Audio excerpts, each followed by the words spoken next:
There were still plenty of troops around because the armed forces, the new government, was still uncertain that its claims of absolute control over the situation were absolutely true. And still, the people of Santiago needed the right papers to move around, to go from one place to another.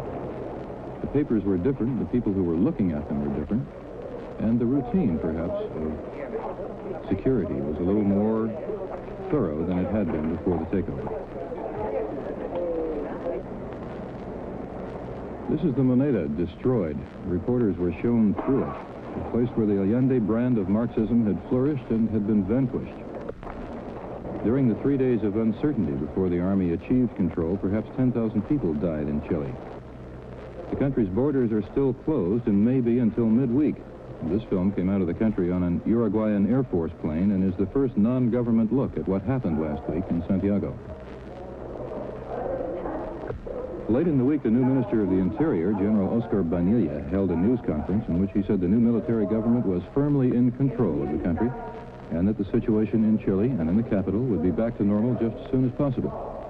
Members of the military junta said about the same thing later in the day. There was a tour for reporters of what seemed like acres of confiscated weapons. Molotov cocktails, guns of every description, things the military said had been used by the Allende forces in resisting the coup.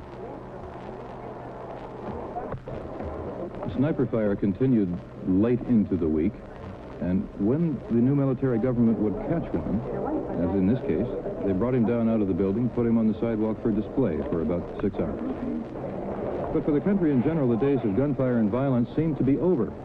And all that remained was getting used to the new government in Chile, waiting to see how it would handle the country's problems which did not go away when Allende died and the generals took over.